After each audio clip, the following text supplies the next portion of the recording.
اتنا دیا. تو اب یہ اتنی بڑی شخصیت تھی تو وہ جو سوال کرنے والا تھا اس کے ذہن میں آ گیا اب اتنی بڑی جو شخصیت ہے کہ فیصلہ یہاں پر ہو گیا ہے, جنت کا فیصلہ یہاں ہو گیا ہے اور 3 بر اعظم اسلام کا چرچا بلند کیا ہے, پھیلا کر گیا ہے, تو امیر معاویہ سے اس کا موازنہ کر کے دیکھتا ہوں. تو پوچھنے لگا تھا عبداللہ ابن مبارک سے, امیر معاویہ بڑا یا نعوذ باللہ جو ہے ابو بن عبدالعزیز رحمۃ اللہ علیہ؟ تو عبداللہ ابن مبارک رحمۃ اللہ علیہ جو امام بخاری رحمۃ اللہ علیہ کے استاد ہیں, غصے میں آ کے فرمایا عمر بن عبدالعزیز امیر معاویہ رضی اللہ تعالیٰ عنہ پیارے آقا حضور نبی کریم صلی اللہ علیہ وسلم کے ساتھ جب جہاد میں چلے, جہاد میں چلتے ہوئے جس گھوڑے پر سوار ہوئے, گھوڑے کے نتھنے میں جو مٹی لگی عمر بن عبدالعزیز تو اس کے برابر نہیں. تو امیر معاویہ کی بات کرتا ہے. تو میں یہ عرض کر رہا ہوں وقت اور جگہ کے ساتھ نیکی کی قیمت بڑھ جاتی. خانہ کعبہ میں 1,00,000 ہیں, مسجد نبوی میں 1,000 ہیں, گھر کی نماز 1 ہے, مسجد میں 27 ہیں.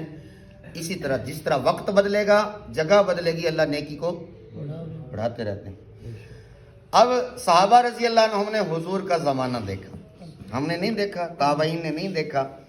بعد میں جو تابعین آئے, تابعین آئے, مسروق رحمۃ اللہ علیہ, عطا بن ابی رباح رحمۃ اللہ علیہ, اور سعید بن مسیب رحمۃ اللہ علیہ, اور اویس قرنی رحمۃ اللہ علیہ, جن کے بارے میں ہم یہ افضل ترین تابعی ہیں, جنہوں نے صحابہ کا زمانہ پایا ہے.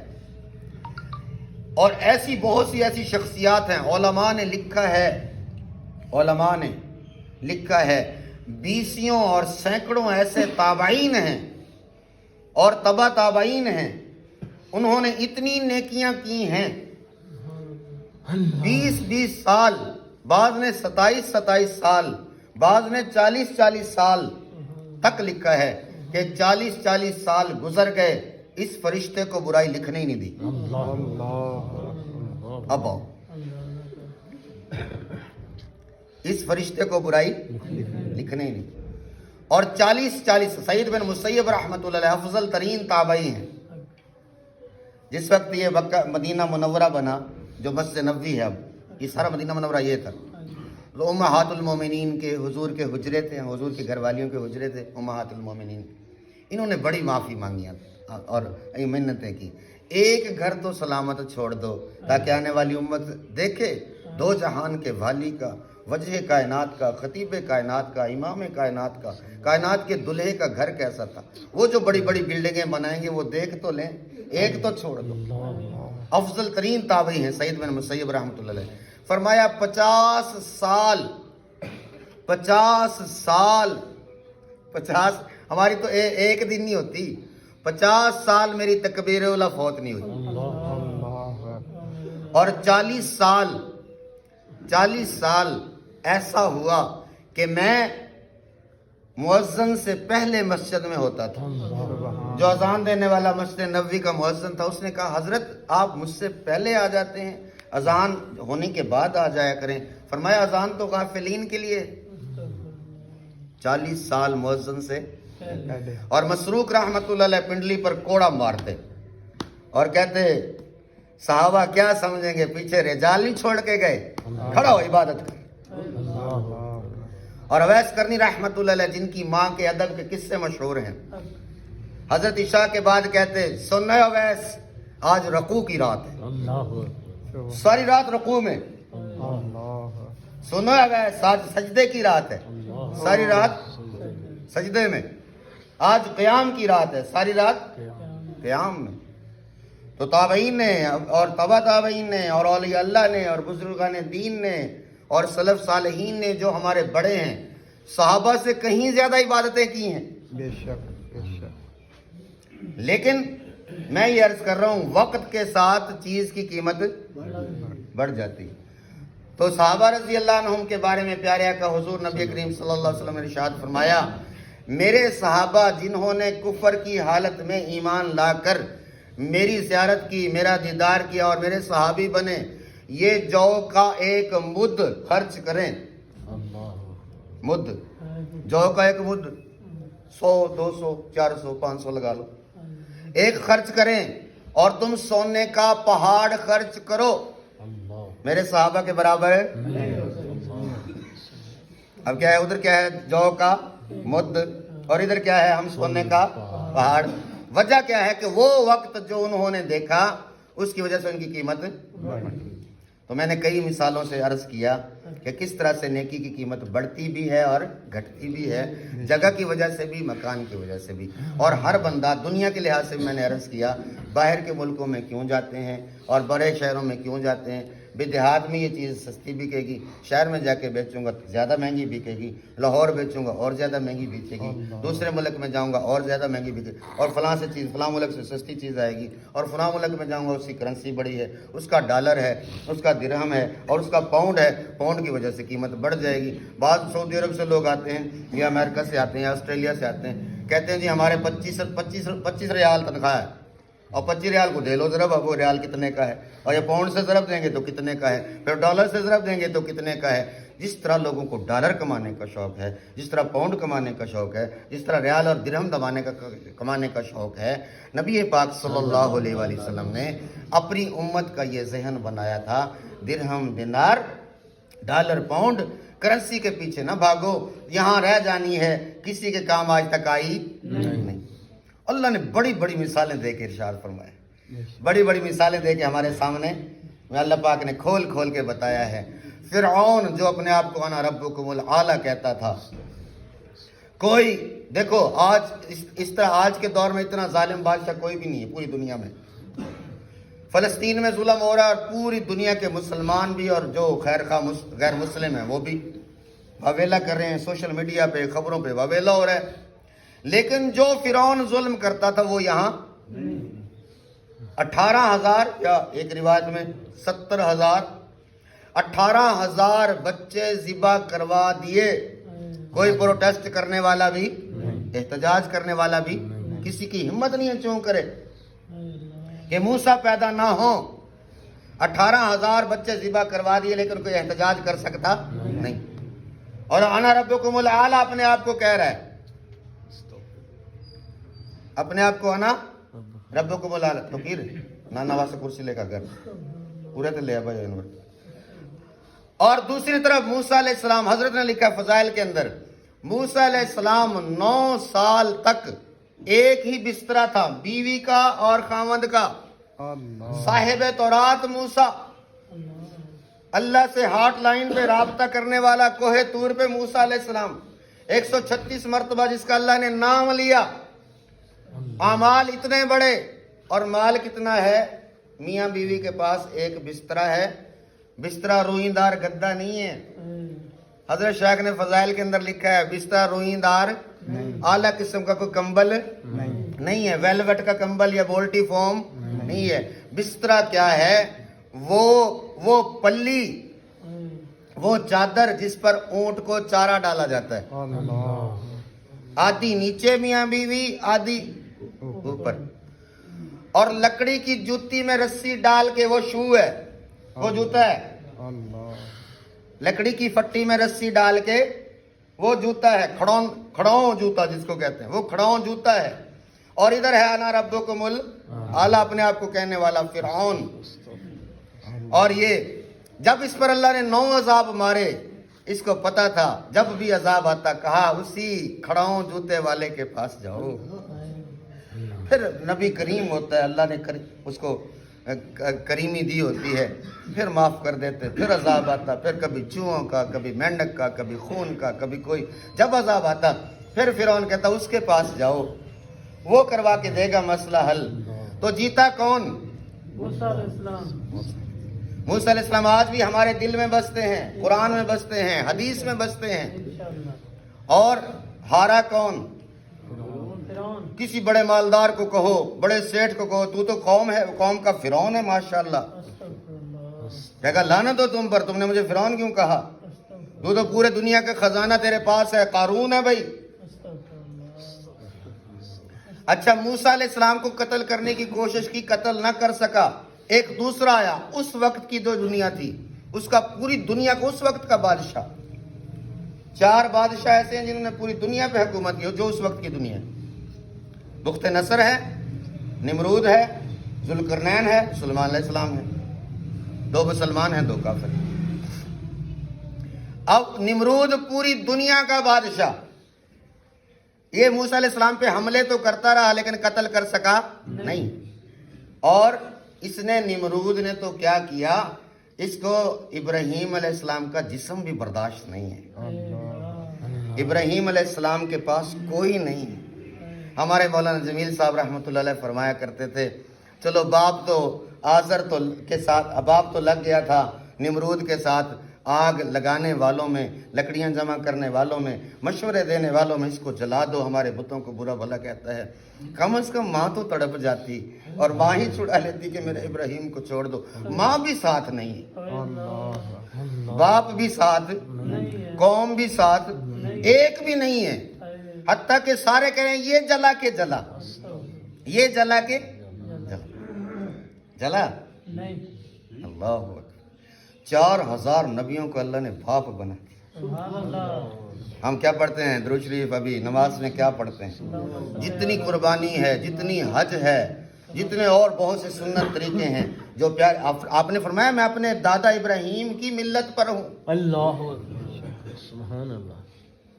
تو پیارے آقا حضور نبی کریم صلی اللہ علیہ وسلم نے اپنی امت کا یہ ذہن بنایا کہ میری امت مال کے پیچھے نہ بھاگنا، کرنسی کے پیچھے نہ، ختم ہو جائے گی، اللہ کی قسم ختم ہو گئی، جو چلے گئے وہ ساتھ لے کے گئے۔ اس لیے آپ یہ ذہن بناتے تھے، صحابی بھاگے، مال غنیمت بہت سب سے اعلیٰ مال جو اللہ کسی کو دے وہ مال غنیمت ہوتا ہے۔ اس کے بعد دوسرا جو اعلیٰ مال ہوتا ہے وہ ہدیہ ہوتا ہے، کوئی خوش ہو کے مکمل دل جمعی سے، دل طبعی سے مکمل خوش ہو کے کسی کو ہدیہ پیش کر دے، پیر کو کرے، استاد کو کرے، دوست کو کرے، ماں باپ کو کرے، کسی کو بھی کرے، وہ ہدیہ، پھر وہ روزی ہوتی ہے۔ تیسری پھر یہ ہوتی ہے جو رزق حلال ہم کماتے ہیں۔ پہلا درجہ ہے مال غنیمت والے مال کا۔ اب صحابی مال غنیمت کے ساتھ سودا کر رہے، مال بیچ رہا ہے، خرید رہا ہے، بیچ رہا ہے، خرید رہا ہے۔ عرض کیا یا رسول اللہ 400 اوقیہ چاندی نفع میں بچی، مثال کے طور پہ 4000 لگا لو، ایک ہی وقت میں 4000، مثال دے رہا ہوں، 4000 بچے تھے تو زیادہ بنتے ہیں، 4000 روپے یا رسول اللہ منٹوں میں کما لیے۔ فرمایا اس سے بہتر نفع بتاؤ۔ فرض نماز کے بعد 2 رکعت، عصر کے بعد نہیں پڑھنے، فجر کی بعد نہیں پڑھنے، باقی جو مغرب، عشاء اور ظہر میں ہم نفل پڑھتے ہیں، تو اللہ کے حبیب نے ارشاد فرمایا 1 منٹ میں، 10 منٹ میں یا 1 دن میں تو نے 4000 کمائے، 40,000 کمائے، اس سے بہتر ہے کہ 2 رکعت۔ سبحان اللہ۔ ابھی جمعے میں دیکھ لینا تماشا، جو جمعہ خان ہے نا جتنے، وہ جمعہ پڑھ کے 2 فرض پڑھ کے گئے، بعد والی 4 سنتیں بھی گئیں، 2 سنتیں بھی گئیں، نفل بھی گئے۔ اب اللہ کے حبیب سے اگر پیار اور عشق ہے تو پھر بندہ نفل 4 روپے کے بدلے، 4 روپے کے گاہک کے بدلے نفل چھوڑ دیتے ہیں۔ اور یہاں اللہ کے حبیب کیا کریں، 40,000 چھوٹے، 2 نفل۔ سبحان اللہ۔ ایک صاحب پودا لگا رہے، یار آپ نے فرمایا ابو ہریرہ کیا کر رہے ہو؟ عرض کیا صاحب پودا لگا رہا ہوں۔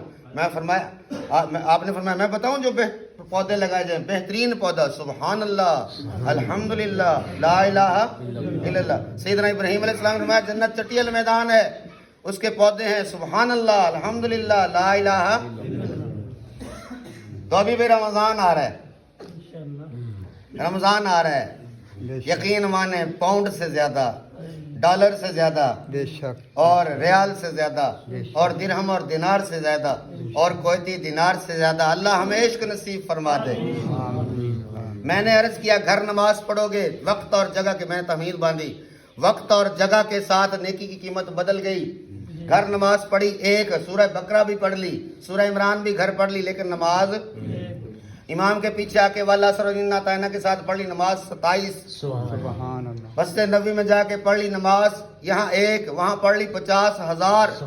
خانہ کعبہ میں یہاں 1 پڑھ لی، وہاں پر 1,00,000۔ اللہ کے راستے میں پڑھ لی 700، اور آگے بڑھ کے فرمایا 49 کروڑ۔ ایک نماز پڑھی 49 کروڑ نمازوں کا ثواب۔ اب رمضان جو انشاءاللہ اگلا جمعہ رمضان کا ہوگا، اب جو رمضان آ رہا ہے اس کی تیاری کے لیے ابھی سے ہم لگ جائیں کہ انشاءاللہ کوئی نیکی چھوڑیں گے نہیں۔ اس میں کیا ہوگا، آپ ایک سپارہ پڑھیں گے 70 سپارے. سبحان اللہ. بے شک. 70 بندہ ایک دن میں پڑھ سکتا نہیں, لیکن ایک دن میں اللہ کے فضل و کرم سے اگر اللہ ہمت دے 5 پڑھ سکتا ہے, 2 پڑھ سکتا ہے, تو 5 سپارے پڑھے 350 سپاروں کا ثواب. ایک سبحان اللہ کی تسبیح کی 70 کا نفل کیا بن جائے گا؟ فرض.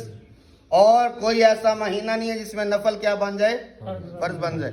اور منہ میں آئے گی بو, بھوک کی وجہ سے, معدے کی خالی ہونے کی وجہ سے اللہ کیا بنا دیں گے؟ کستوری اور مشک. سبحان اللہ. اور فرمایا سحری میں بھی دعا قبول, افطاری میں بھی قبول. کتنی نعمتوں والا مہینہ آ رہا ہے, بے شک. اس میں ہم نیکیاں لوٹیں. اور آخری میں جو عرض کرنے لگا ہوں ایک واقعہ, ہم کم از کم ایک گناہ ضرور چھوڑ دیں. آستہ آستہ تدریجن, چھوڑنے تو سارے چاہیے, 2-3 جمعوں سے عرض کر, لیکن کم از کم ایک کا ارادہ کر لیں, انشاءاللہ ایک چھوٹے گا, باقی بھی. ایک آیا اللہ والے کے پاس, کہنے لگا یار گناہ نہیں چھوٹتے. اللہ والے سے کہنے لگا, فرمایا بھی ایک چھوڑ دے. کہا ایک چھڑوا لو جو مرضی. انہوں نے فرمایا جھوٹ چھوڑ دے. شراب بھی پیتا تھا, زنا بھی کرتا تھا. کہنے لگا بھائی ایک چھوڑوں گا. کہنے لگا جھوٹ چھوڑ دے. اب رات کو شراب کی بوتل جب ہاتھ میں آئی, انہوں نے کہا بھی صبح حضرت پوچھیں گے شراب پی تھی, جھوٹ تو بولنا نہیں. پھر زنا کا موقع سامنے آیا, انہوں نے کہا بھی شراب زنا کیا تھا, حضرت پوچھیں گے, جھوٹ تو بولنا نہیں. تینوں چھوٹ گئے. تو ہم جھوٹ چھوڑ دیں. عام طور پر اور سارے شعبے ہم نے چلانے ہیں. بے شک. اور اللہ معاف کرے, ہمارا یہ ذہن بنا ہوا ہے کہ جھوٹ کے بغیر کاروبار نہیں چلتا. سب سے زیادہ جو معاشرے میں جھوٹا سمجھا جاتا ہے وہ وکیل کو سمجھا جاتا ہے. پروین شاکر کا شعر بھی ہے, میں سچ بولوں گی پھر بھی ہار جاؤں گی, وہ جھوٹ بولے گا اور لاجواب کر دے گا وکیلوں کے بارے میں, اور لاجواب کر بھی دیتے ہیں. قتل کر کے آتا ہے سامنے بندہ, 302 اس پہ لگی ہوئی ہے, اور کہتا ہے کوئی مسئلہ نہیں, چھڑا لیں گے, اتنے لاکھ لے آؤ.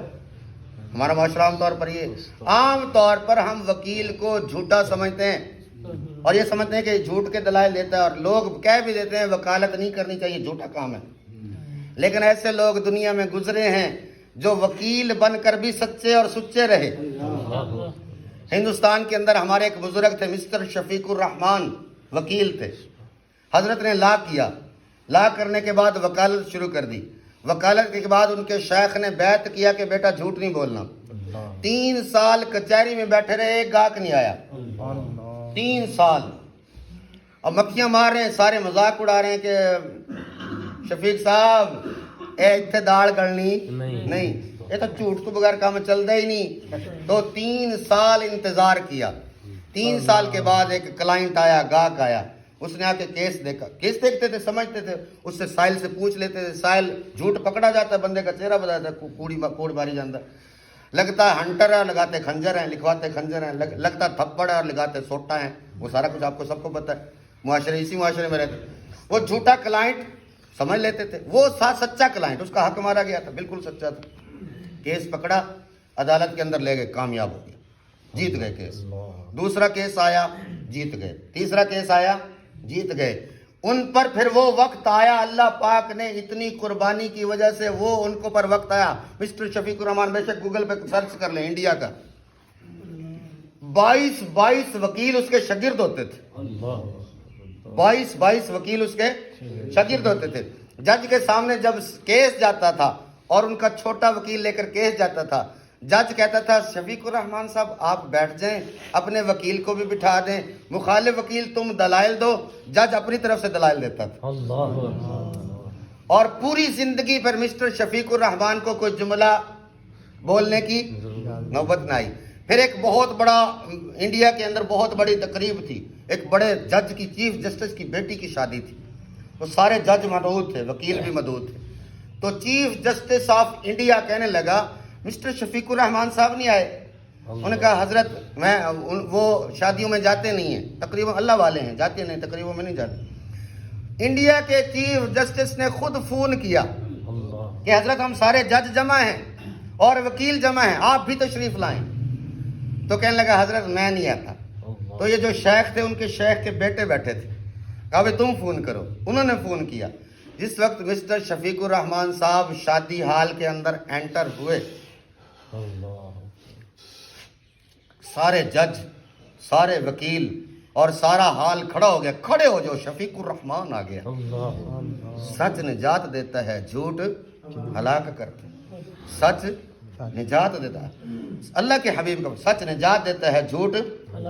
جب ایک بندہ وکیل بن کر بھی یہاں پہنچ سکتا ہے، میں کیوں نہیں پہنچ سکتے؟ تو آج کے بعد تہیہ کریں، روزے آ رہے ہیں انشاءاللہ سارے گناہ چھوڑیں. روزوں سے پہلے انشاءاللہ توبہ کر کے روزوں کے اندر جو انٹری ہم ڈالیں گے، ہماری نیکی جو 70 گنا بنے گی اور قیمت جو بڑھے گی نیکیوں کی، انشاءاللہ اس پر پچھلی پر توبہ کریں گے.